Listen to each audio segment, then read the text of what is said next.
مستمعينا لمعرفة آخر التطورات الميدانية حتى هذه اللحظات أيضا في دمشق وريفها، والمزيد عن هذه المعلومات ينضم إلينا من دمشق ناطق باسم شبكة شام الإخبارية رواد الشامي. مرحبا بك معنا رواد. أهلا وسهلا. رواد، لو تعطينا تفاصيل عن هذا الخبر الذي كنت قرأته منذ قليل عن نقل قوات النظام، قامت بنقل الأفرع الأمنية إلى المدينة الجامعية بدمشق، وعن أبرز التطورات حتى هذه اللحظات في دمشق وريفها. نعم، نبدأ مع خبر وصلنا اليوم أيضا، حيث قامت قوات الأسد باحتلال جامع الأكرم فجر اليوم. الواقع هذا الجامع يقع في منطقة المزة فيلات شرقية، ومنع المصلين من إقامة الصلاة فيه، وكأنهم يريدون أن يجعلوه مستوطنة عسكرية كما فعلوا في معظم مدارس العصر بدمشق كما وصلتكم الأنباء، كما فعلوا بالفحامة وبالبرامكة وبالمزة والمالكي والشعلان وكفرسوسة والميدان. ولدينا أسماء تلك المدارس طبعا بالتفصيل، حيث أخذوا مدرسة البرامكة المحدثة في البرامكة، طبعا مدرسة عبد الرحمن الخازن مقابل أيضا في البرامكة، مدرسة المتفوقين ومدرسة علي مخلوف بدخلة نادي المعلمين في البرامكة، مدرسة الأيتام مقابل فرع أمن الدولة، مدرسة نهلة زيدان زهرة دمشق في المزة، ومدرسة بكري قدورة في المزة، ومدرسة الزهراء في المزة، مدرسة طلعت الإسكان ومدرسة ساطع الحصري في المالكي، مدرسة دار السلام في الشعلان، ومدرسة سعد بن معاذ في كفر سوسة، مدرسة المقدسي في الميدان، ومدرسة بهجة البيطار أيضا في الميدان، ومدرسة روضة البراعم، ومدرسة رسلان الدمشقي في بستان دور، ومدرسة عبد الرحمن شهبندر بساحة شهبندر. طبعا هذه المدارس جميعها تحولت إلى سكنات عسكرية بداخلها قوات النظام. ننتقل إلى الوضع الميداني أيضا. علينا البدء مع معظمية الشام، المدينة التي تشهد لليوم الثاني على التوالي محاولات اقتحام مدعومة بالقصف العنيف في مختلف أنواع الأسلحة، من راجمات للصواريخ، مدفعية ثقيلة، حتى صواريخ أرض ذات الدمار الكبير جدا، وبقذائف الهاون من عيار 240، ذلك كله من مقر الفرقة الرابعة المتوضع في جبال المعظمية، ومن مطار المزة العسكري القريب إلى المدينة، مخلفا عددا كبيرا من الجرحى والشهداء، بالإضافة إلى الدمار الكبير الذي يلحقه بالمباني السكنية. طبعا كما ذكرت، يأتي هذا القصف في محاولة من قوات الأسد اقتحام المدينة من الجهة الشمالية ومن جهة أوتوستراد الأربعين، مدعومة بالدبابات وعربات البي ام بي والجنود، حيث وصلني منذ قليل خبر عن مقتل أكثر من 5 أشخاص من شبيحة الأسد في كمين على الجبهة الشمالية الشرقية. نحن نتحدث عن مدينة محاصرة بشكل تام منذ أكثر من 10 شهور، والتي تتعرض. ألو؟ نعم، معك رواد، نسمعك. نعم، رواد، نحن نتحدث نعم، عن مدينة محاصرة بشكل تام منذ أكثر من 10 شهور، تتعرض لمختلف أنواع المجازر والقصف والتجويع، لكن مجزرة هذا اليوم لها طابع مختلف، حيث أصدر نشطاء في معظمية الشام عدة بيانات توضح نفاذ الأغذية والمواد التموينية من المنازل منذ عدة أشهر. والآن الآن بدأت الأعراض تظهر. طفلين من أبناء معظمية الشام استشهدوا اليوم جوعا في نقص التغذية، والبارحة أيضا استشهد طفل شهد نفس الحالة. نوجه من هنا وعبر إذاعتكم الكريمة نداء لجميع المنظمات الإنسانية وإلى جميع الداعمين وإلى كل من يقول أنه مع الثورة السورية.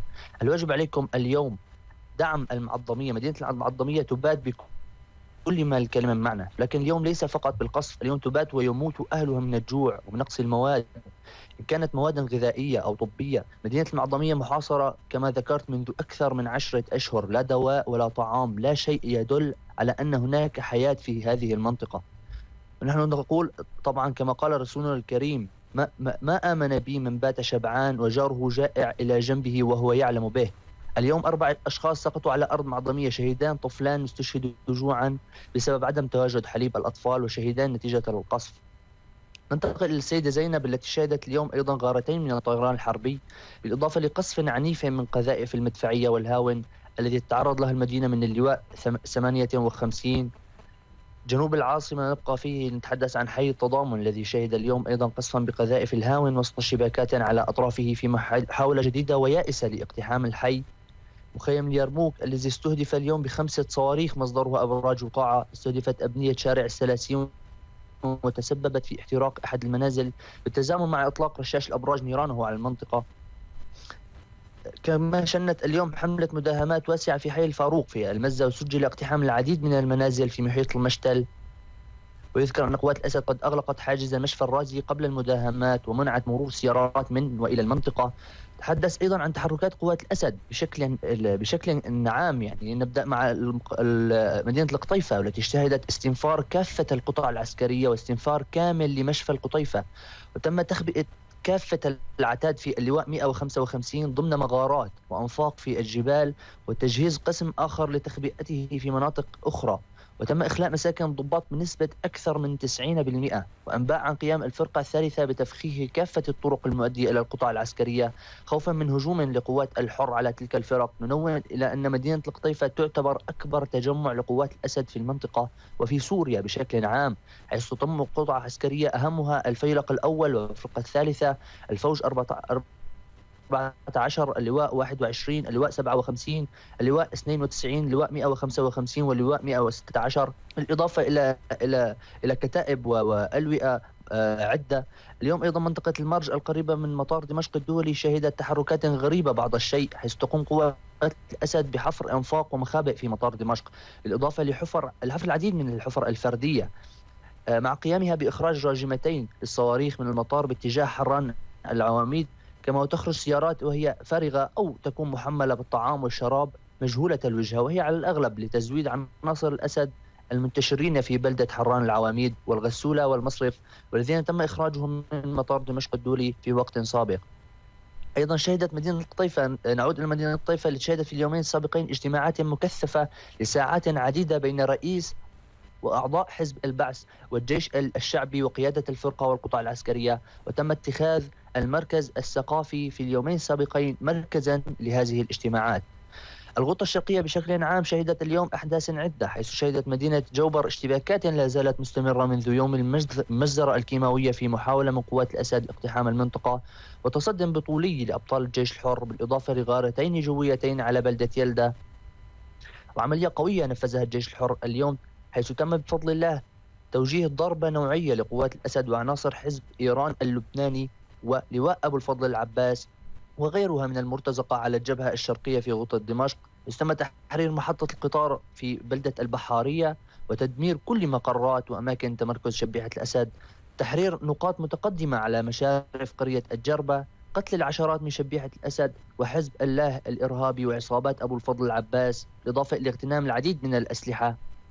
برزة هي الأخرى تعرضت اليوم لقصف براجمات صواريخ، حيث استهدف الجيش الحر قوات الأسد المتمركزين في مشفى تشرين العسكري. نتحدث أيضا عن عملية في مدينة عربين، حيث استهدف الحر اليوم تجمع لعصابات الأسد بمدفع بي 82 بإصابة محققة. تم نسف الغرفة التي تعد غرفة لتبديل نوبات الحرس ومستودعات للأسلحة والذخائر. أيضا اليوم شهدت مدينة يبرود قصفا من الطيران الحربي أدى إلى ارتقاء شهيدين، بالإضافة إلى قصف منذ قليل وصلنا خبر قصف زبداني بغارتين أيضا من الطيران الحربي، مترافقا مع قصف مدفعي وقصف بقذائف الهاون. هذه هي آخر أحداث العاصمة دمشق ريف اليوم. نعم، نشكرك شكرا جزيلا على هذه التفاصيل والمعلومات الدقيقة من مراسل شبكة شامل الإخبارية في دمشق وريفها رواد الشامي. سنكون معك في حل ورود أي جديد.